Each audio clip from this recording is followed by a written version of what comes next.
안녕하세요. 딸도 말 좀 합시다의 엉거주춤 주춤입니다. 네, 제 엉거주춤은 너무 경직되게 살지 말고 춤을 추듯이 그렇게 조금은 힘을 빼고 살자, 이런 뜻에서 이름을 지었다고 말씀드렸잖아요. 네, 그렇게 저도 엉거주춤 하고 살고 있는데 요즘은 진짜 너무 비상계엄이 선포되고 되게 어수선한 시국인 것 같아요. 그런데 그 시민들이 보여주는 아주 MZ 세대들이 보여주는 기발한 깃발의 이름들, 우리 집에 누워있고 싶은데 왜 자꾸 나오게 하냐, 과체중 고양이 클럽 등등 너무 기발한 것들을 보면서 희망이 좀 보였어요. 그리고 고맙더라고요. 그리고 이렇게 행동하는, 움직이는 시민들을 보면서 힘도 나고 그런 뭉클하고 예, 그런 시간을 보내고 있습니다.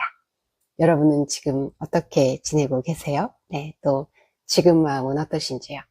저는 지금 마음은 좀 편안하고 그런 상태입니다. 엄마를 듣는 시간 15분, 그 뒷이야기 45번째 이야기인데요. 오늘은 사과받고 싶은 마음에 대해서 말해보도록 하겠습니다. 45번째 그날이 지금도 아주 생각이 나는데요. 그날 엄마하고 나는 서로 속에 감추어 두었던 이야기를 한 그런 날입니다. 처음에는 그냥 일반적인 얘기를 한 15분 동안 했어요.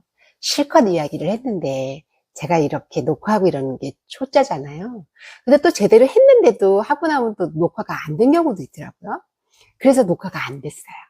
그래서 엄마한테 엄마 다시 해야 돼 이러면서 하고 있는데 앞에서 한 얘기가 있으니까 그 풀리지 않았던 이야기를 또 녹화를 하고 이런 게 아니라 엄마랑 나랑 그냥 실컷 이야기를 했어요. 다시 녹화를 하는 그 틈새에 정말 이렇게 엄마에게 말씀을 드렸는데, 엄마에게 어떤 말씀을 드리려고 하면 자칫하면 엄마를 가르치는 것이 될 수도 있고, 사실 엄마 인생은 살아온 엄마만 알잖아요. 나는 그 인생을 살지 않았기 때문에 섣부른 정말 시건방이 될 수도 있잖아요.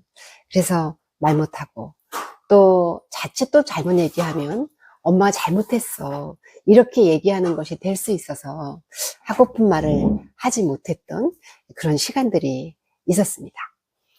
엄마도 그랬겠죠. 혹시 딸이 상처받을까봐 말 못하고, 이 얘기는 또 해도 되나 싶어서 말 못하고 이랬던 이야기들이 있었을 겁니다.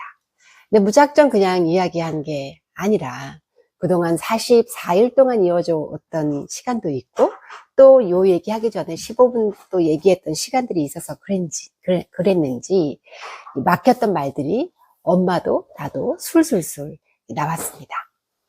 엄마랑 이런 이야기를 나누는 것이 저는 좀 기적 같았는데요.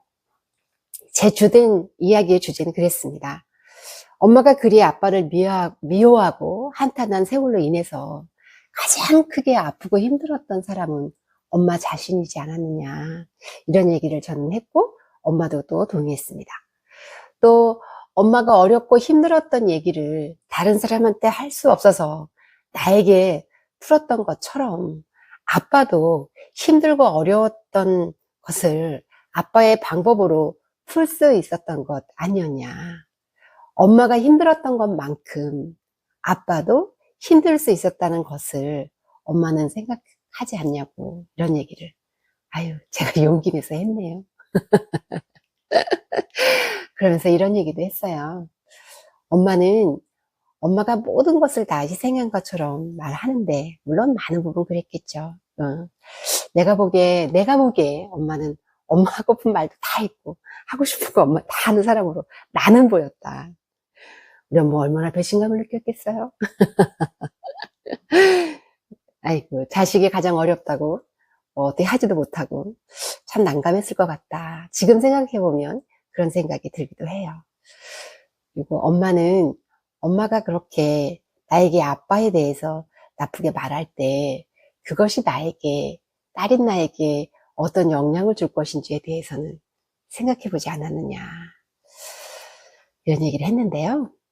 엄마는 있는 사실을 사실대로 말한 건데 그럼 내가 어떻게 해야 되느냐고 이렇게 물어오셨어요. 그 순간 저는 우리 엄마가 너무 존경스럽더라고요. 내가 어떻게 했으면 좋겠냐 이렇게 엄마가 물으셨는데 너무 감사했습니다. 그래서 엄마, 내가 아팠다고 말하면 엄마는 그냥 미안하다고 나한테 말해줘야지 라고, 그래야 내 마음이 풀릴 것 같아 라고 말했습니다. 그제서야 엄마는 미안하지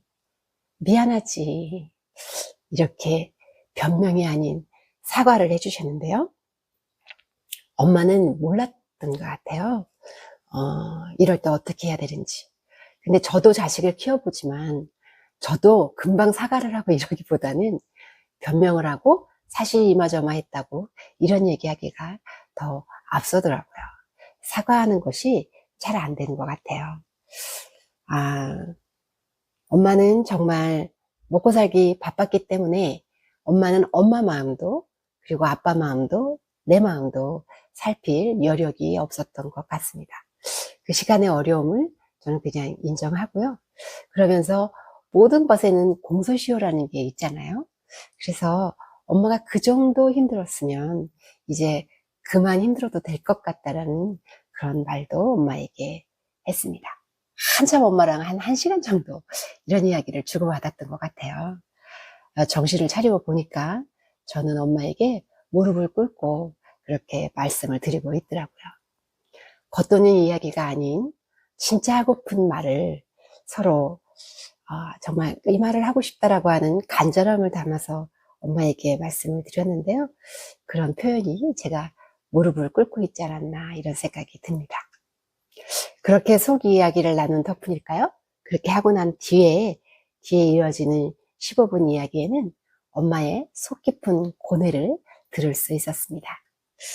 어떤 이야기가 오갔는지는 저희 그 채널에 맨 처음에 엄마랑 얘기했던 100편 중에 45편. 엄마가 부모 노릇 참 힘들다. 자식도 자식 노릇이 힘들겠지만 이런 제목으로 있거든요. 그 영상을 보시면서 참고해 주시면 좋겠습니다. 네, 오늘 이야기 사과를 받고 싶었습니다. 네, 딸도 말 좀 합시다. 오늘의 팁으로 정리해 보도록 하겠습니다. 첫 번째,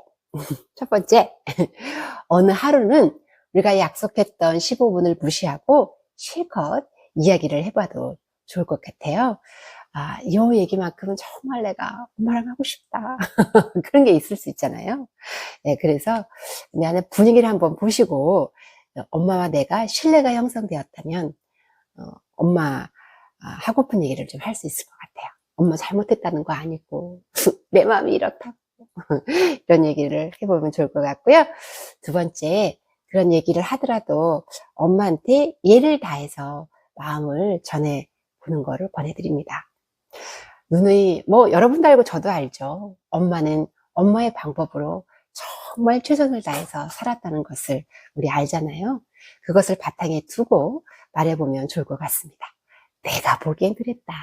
이런 관점으로 유지하면서 말해보면 좋겠습니다. 세 번째, 내가 무엇을 원하는지 분명히 말해주는 게 중요한 것 같아요. 이럴 때 엄마 이렇게 해줬으면 좋겠어 라고 얘기하니까 엄마 금방 알아들으시더라고요. 우리는 말하는 게 어려워서 뱅뱅 돌리잖아요. 그래서 옆구리 찔러 절 받기 뭐 이런 얘기 있는데 옆구리 찔러서 절을 받아도 마음이 좋더라고요. 저는 엄마 이럴 때 나는 사과를 받고 싶어요 라고 얘기했는데 엄마가 금방 미안하지 라고 얘기하는데 너무나 신기하게 내 마음이 풀리더라고요. 그래서 구체적으로 무엇을 원하는지 엄마한테 얘기해 주는 게 엄마도 좋고 나도 좋은 해결책이 된다 이런 걸 경험할 수 있었거든요. 우리도 우리 마음 잘 모르잖아요. 엄마도 엄마 마음 잘 모른다는 것 인정하고 하면 좋을 것 같고요. 저는 엄마에게 미안하다는 말을 듣고 싶더라고요. 저도 엄마에게 사과하고 했는데요. 네, 이렇게 서로들의 간극을 우리가 엄마로서의 엄마만 만나는 게 아니라 자연인으로서의 엄마도 만날 수 있는 그런 시간을 함께 보내보면 좋겠습니다. 그러면 다음에 또 만날게요. 안녕.